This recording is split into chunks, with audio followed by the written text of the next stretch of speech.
Hi, it's Heidi Sawyer. I had an amazing opportunity to spend some evening sessions with a group of extremely motivated, intuitive, sensitive people. These are people who are driven to understand the deeper meaning and purpose of their life. During these sessions, I took them along a 7-step proven path that I have walked myself and helped many others do the same. That I've done with incredible results. I'm sorry you couldn't be there, but I hope this is the next best thing. These are excerpts from the live events. Here they are, enjoy, and I hope more importantly that you do something with them for your life moving forward. Thank you for listening.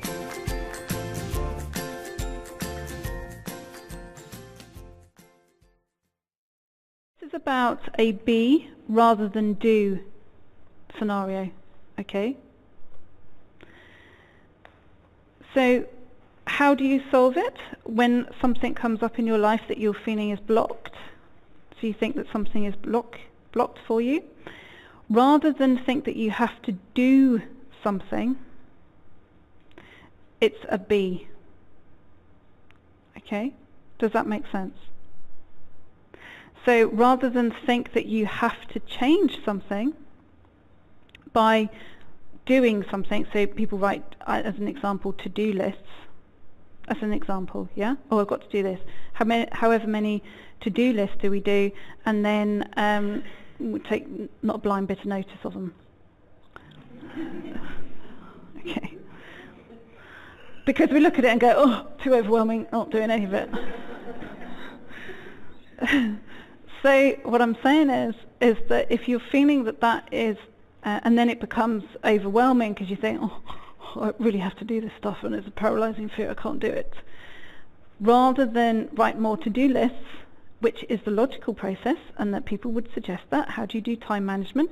Well, time management for all of us intuitive sensitives is a little bit like herding cats, okay? So we don't do it because then we get really, someone tries to tell us that we need to. We're back to the containment thing. It's don't you even think about it. So, yeah, we do have to be coaxed into it. So rather than do another to-do list to then get upset about, it's a case of being. And it's being doesn't mean going, let's forget about it, I can't forget about it, can't forget about it. It means be with it, okay? Because one of the key things as far as you're concerned, as far as developing your intuitive senses, you cannot develop your intuitive senses effectively without feeling, okay? And that means without feeling your own internal world. Because if you don't allow yourself to feel your own internal world, how are you going to distinguish between what's yours and what someone else's? And if you won't feel your own internal world, how are you going to be able to distinguish between someone's fear and an actual intuitive thought? Okay, does that make sense? You can't without feeling. And you can't do it without feeling your own internal world.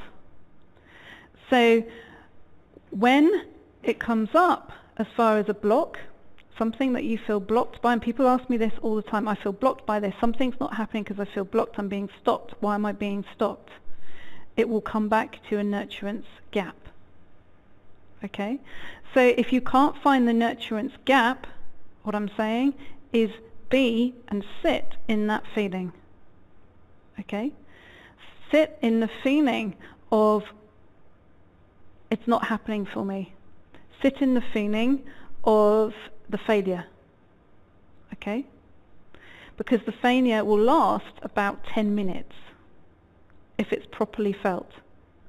Because the other side of it, you will have insight. Okay? Does that make sense? That's my job. That's what I spend my life doing every day, is interpreting people's gaps. Okay? They can't see them themselves. I go, oh, it's that one, blah, blah, blah. I go, how did you know that? Well, I can see it. How can I see it? because I faced my own. Does that make sense? So you cannot escape your sensitivity. You cannot escape your intuitive process. You cannot escape now, because if you could, you definitely wouldn't be anywhere near me, okay? Because I'm known for going, okay, you're running off, hang on, put your nose in it and go, look, look, okay? You would regard me as, get her away, doesn't do nice and fluffy, okay? So you've gone too far into it, you know too much. Okay? You know too much of the process of becoming more conscious of your own truth. Okay? You know too much. So therefore, you can't run away from it. Your intuitive process is going to get stronger, and how it's shown to you in your external world will also get stronger. Okay? And for some people, and for some intuitive sensitives, you go through a period of time when there is a kind of, what the hell happened? And there's a whole pile of, they're almost comical situations or occurrences that come up in your life, and you think it's so exaggerated, it's unreal. Okay, you could write soaps about it, but you'd write them to the extent where it would be completely unbelievable. But it is true. Okay, does that make sense? Some of you will have had that. You would have had extraordinary things that have occurred one after the other, after the other, after the other in your life. You think, what that's about, it's not a punishment, it's about your unconscious becoming conscious. Okay? You will also have found yourself around people who that's been happening for. And have been happening too, and you have somehow been their way of interpreting that mess. Okay, so I hear a lot from people who are, let's say they are massage therapists, they are beauticians, that kind of stuff, and they'll say to me, I was just doing this, and or hairdressers, another one, I was just doing this, I was just doing that, or I was just doing someone's nails, or I was doing. They were having a massage, or just doing someone's hair, and this whole load of information came to me about their life. Why? Because you were touching into their energy system. Okay? You touched into their energy system, and as an intuitive sensitive, you went, oh, what's that about? Oh, it needs interpretation. I'll interpret it through my system, and I don't really know what I'm doing, but it's all coming out my mouth, and it seems to be making sense to them. Okay. So your nurturance gap is now in a line of which it's being narrowed, okay, and it's being squeezed, and it's like a big spot. No, that's not a very nice image, but okay, it's like squeezing a tube, okay. You squeeze the tube, it's going to come out. Okay, you're squeezing that gap.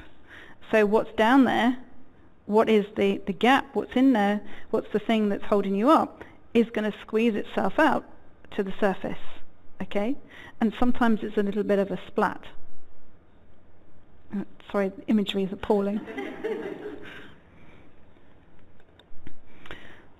So the next part within this is look to the unconscious for answers. Okay? Why? Because this develops the inner relationship, okay, of nurturing and trust. Now, this is particularly relevant to people who haven't had this as part of their early life experience. If you can identify where you have had either a physically or emotionally absent parent, this is particularly relevant to you, okay, where you can identify that. Because you won't necessarily have a natural ability to develop the internal relationship because it was missing as part of your early life instruction.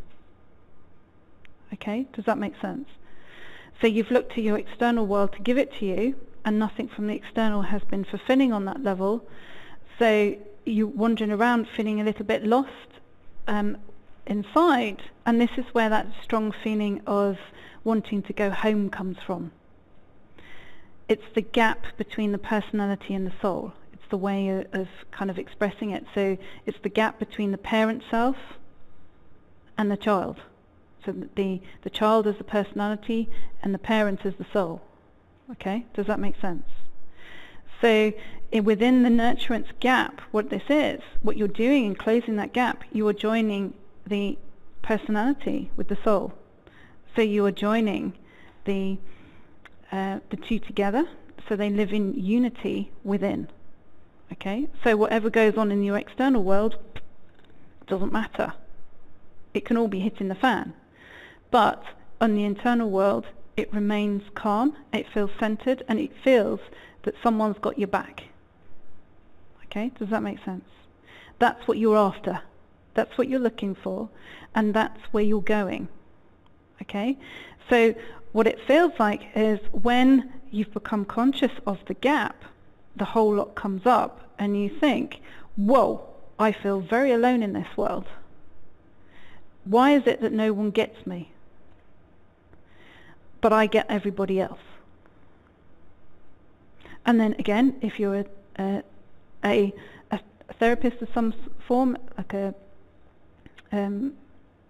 a massage therapist, a beauty therapist, or hairdresser, because it shows up massively for clairsentient people, that's your way in, that you then start feeling it in the energy of other people who's been in your environment. Who's in those particular areas for me to come up with that? Oh, there we go. Oh, right. So looking to the unconscious for answers develops the inner relationship, okay, between the personality and the soul, because the personality, as in the everyday self, the ego self, runs around like a headless chicken. That's the panicked bit. The soul part is calm. Okay, so your intuitive process is, so what intuition is a joining between personality and soul. Again, if you come from an early environment where you know that there has been a lack of nurturing, you need to develop your intuition. This is where it's become something that has happened for you, okay? Because you can't trust others, but you can trust the non-physical world. Okay, does that make sense? So the development of the non-physical world means that you can learn how to trust, because that's the way that you start to learn how to trust before you then trust people. Okay, because your foundational experiences has been, for some, not everybody, that you are not allowed, it hasn't provided an area of trust. Who feels that their early experience has lacked an obvious sign of nurturance? Okay, oh, that's a lot of you. Okay, so today is particularly relevant. So, why do you come to this point where you can trust the non-physical, but you can't trust what's in the physical world other than animals? Okay, so you have a strong affinity with animals. Normally this is the animal healing stage, animal communication stage, because you feel a strong affinity to animals. Why? Because they're unconditional. So there's something that's in the physical world that doesn't judge or gives a level of nurturance without expectation, okay, or without consequences. Okay, so that's one of the reasons why lots of intuitive sensitives are really, really connected to animals. Who feels they're very connected to animals? Okay, here we go. So apart from that, so the animal thing, and then going into how it is on the non-physical world, how does that show? Well, it's the experience of, or needing to experience, what unconditional love means. Okay? As far as your internal world is concerned, it needs to have some kind of connection as far as that world is. Okay? Does that make sense? And the way that you get that is by focusing on the non-physical. So for some people it's angels. People have, when they start opening to this level of stuff, they have an experience of feeling, like they think there is a strong angelic kind of feel around, or they feel a sort of sudden warmth and looked after, as though there is this sort of feeling, but they can't really put the finger on it, but they just think, whoa, okay, what's happening to me? It's because your internal world is saying, right, now we are going to experience what unconditional love means. Here we go. And in experiencing this, we're going to blast open your intuitive process. Now, the intuitive process is modified. It's taken over a period of time. Okay? Lots of people say to me, Heidi, how can I become more intuitive? I want to really accelerate it. And I say, don't accelerate it too fast. Because if you're not ready and the gap's too wide, guess what happens? It switches into psychosis. Okay, does that make sense? Because if you blast open the intuitive senses before you are ready, that is what happens. Okay, it doesn't happen to everybody, and there is a distinct difference. There is a very distinct difference between that, but it is it's a distinct difference, but there is also quite a close level of similarity. So your psyche is protecting your process. So it does it in a way that is as a smooth line for you, okay? To show you, this is why everything that I always do is it's always geared towards your internal world. Build your internal world, build your internal world, build your internal world. And then the intuitive process opens as a result of that. Okay? It's protecting you, it's pushing you forward, but it's also protecting you. Okay? From blasting your senses open too far, where people literally feel that they've lost their mind. Okay, whether that's a long-term experience or a short-term experience. Okay? But your internal world, what it's looking for and what it's gaining is it's closing the gap of the nurturance gap. And my feeling is this is what's going on right now, partly because, as I said earlier, the world is changing. It's got a lot faster, it's got a lot quicker. So a narrow focused way of doing things doesn't work anymore, it's too slow. It needs to be a wider, expansive view and an ability to see in a clearer format. How do you get to do that? Well, you're already programmed for it. The thing that's in the way is a lack of confidence. Why is there a lack of confidence? Because your main issue is the nurturance gap. For more great free content designed to support your purchase of my book, Highly Intuitive People, 7 Right Brain Traits to Change the Lives of Intuitive Sensitive People, please visit finallyfeelunderstood.com. There you can subscribe and download for free the meditations specific to today's episode. If you have already read the book, then it's time for you to receive exclusive access and support from me and your fellow intuitive sensitives as we go deeper together along this proven 7-step path by joining us in my monthly membership program called Heidi's Circle. There you can ask me anything in a safe and private environment, and I will answer you live. Join us today by visiting healmyinnerworld.com.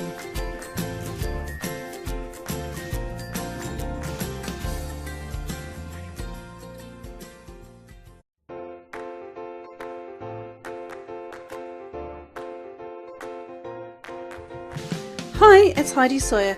I had an amazing opportunity to spend some evening sessions with a group of extremely motivated, intuitive, sensitive people. These are people who are driven to understand the deeper meaning and purpose of their life. During these sessions, I took them along a 7-step proven path that I have walked myself and helped many others do the same. That I've done with incredible results. I'm sorry you couldn't be there, but I hope this is the next best thing. We're back to the containment thing. It's don't you even think about it. So yeah, we do have to be coaxed into it. So rather than do another to-do list to then get upset about, it's a case of being. And it's being doesn't mean going, let's forget about it. I can't forget about it, can't forget about it. It means be with it. These are excerpts from the live events. Here they are. Enjoy, and I hope more importantly that you do something with them for your life moving forward. Thank you for listening.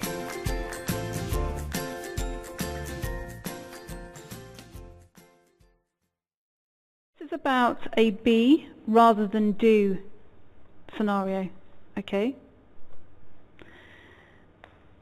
So how do you solve it when something comes up in your life that you're feeling is blocked? So you think that something is blocked for you, rather than not doing any of it. So what I'm saying is that if you're feeling that is, and then it becomes overwhelming because you think, oh, I really have to do this stuff and it's a paralyzing fear, I can't do it. Rather than write more to-do lists, which is the logical process, and that people would suggest that. How do you do time management? Well, time management for all of us intuitive sensitives is a little bit like herding cats, okay? So we don't do it because then we get really, someone tries to tell us that we need to. Rather than think that you have to do something, it's a be. Okay? Does that make sense?